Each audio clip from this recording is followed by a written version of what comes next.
So good for the ratings, though. It's so good for the ratings, dude. Like that's the reality. It's just great for the ratings. That's it. It's good content. It's good for the ratings. It's good for TV.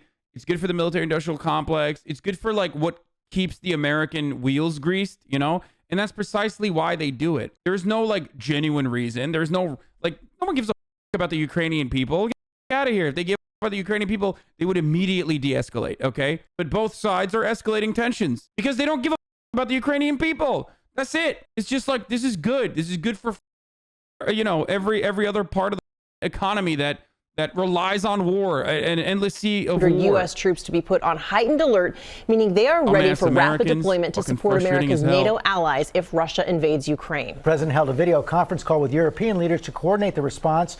More diplomatic talks in Paris tomorrow as Russia builds up its forces on the Ukrainian border. Senior foreign correspondent Ian Pennell is on the scene in Ukraine. Good morning, Ian. Yeah, good morning, George. That's right. Both Russia and America, NATO, increasing their military options around Ukraine, adding to this sense of an escalating crisis. But at the same time, there is still reason to hope that perhaps diplomacy could win the day. This morning, the United States and NATO allies pledging more reinforcements for the region, with additional weapons expected today as the Russian troop buildup gathers pace. Overnight, more Russian military trains arriving to the north in Belarus as Russian ships setting sail in the Baltic Sea. Meanwhile, President Zelensky of Ukraine giving another nationwide address, urging people to stay calm. But US Secretary of State Antony Blinken accusing Moscow of menacing Ukraine, saying it's an issue of global consequence. Even as we're looking to advance the diplomacy, advance the dialogue, we have to be, and we are prepared when it comes to defense and deterrence. The Kremlin accusing the administration of hysteria, saying it has no plans to invade. President Biden meeting virtually with European leaders, discussing efforts to deter Russian aggression on the Ukrainian border. The US now placing 8,500 troops on heightened alert for rapid deployment to support a NATO response force if necessary. The United States has taken steps to heighten the readiness of its forces at home and abroad. But for the time being, these troops will not be deployed to the region. I want to reinforce that as of now, the decision has been made to put these units on higher alert and higher alert only. As American troops remain at the ready, other NATO countries also deploying further military resources to the region. I forgot that it's fucking Tuesday, by the way. I fucking forgot to say it's Tuesday, innit? It's fucking Tuesday, innit? Including warships, fighter jets, and additional ground troops. British Prime Minister Boris Johnson calling the Russian buildup of troops on the Ukrainian border evidence of Russia's intention to invade. The plan for a lightning war that could take out Kiev is one that everybody can see. The Department of Homeland Security now... Like, that's delusional, dude. That's delusional. That's delusional.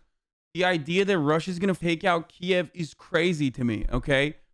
It's crazy. They would get the work, dude. Like, you think like an insurgency on home turf is actually going to be like something you can do? Like, you have the separatist forces in Crimea. You have, like, you know, ethnic Russians in Crimea. It's like entirely different than Kiev. And that's why the people in Kiev themselves are like, yeah, even if Russia came, we would just make it a living hell for them.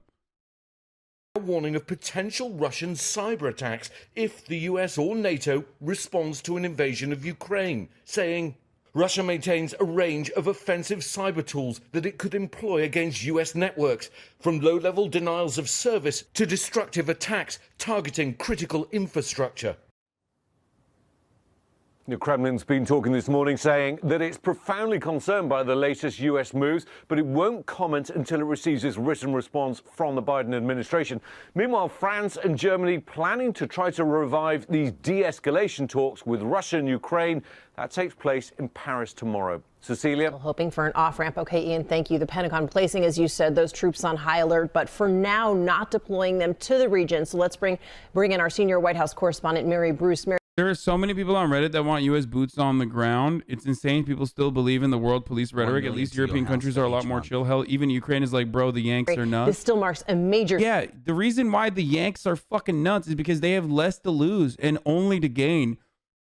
people don't want to talk about. People will no longer pay attention to Boris Johnson's fucking, bunga bunga parties for his 60th birthday or whatever the fuck, in the UK. The Tory scandals will go away.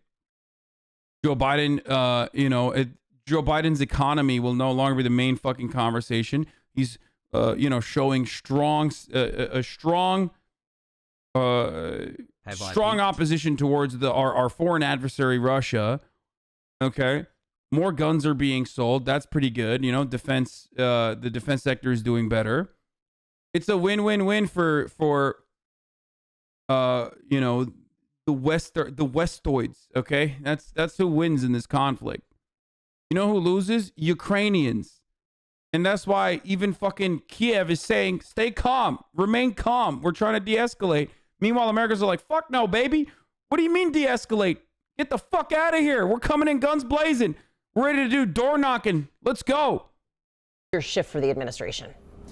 Yes, Cecilia, good morning. There is simply no question that putting these troops on high alert is a major pivot for this White House. So what changed? Well, as the Pentagon says, it was clear that Russia had no interest right now in de-escalation. As for what comes next, on that call yesterday with European leaders, the president and these leaders discussed moving ahead and imposing and preparing to impose massive economic costs on Russia and these efforts to reinforce security in the region. Now, the White House and the president continue to underscore their desire for a diplomatic solution here, but it's just not clear if compromise is achievable or if Putin has any real interest in diplomacy, Cecilia. Yeah, Marian, I want to ask you about another moment there at the White House yesterday. You were in the room for it. The president responding to a question from a Fox News reporter with a profanity. Like, motherfuckers keep talking about like appeasement. Like Russia is like Nazi Germany, dude.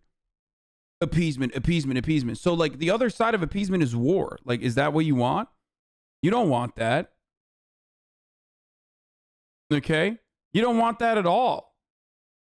You just want to fucking keep eating your chicken tendies and watching it from the telly. Okay? That's what you want. You want to watch unlicensed BBC footage of the war on in between hours where you're watching the footy on the telly. You have a license for that, bruv. From a Fox.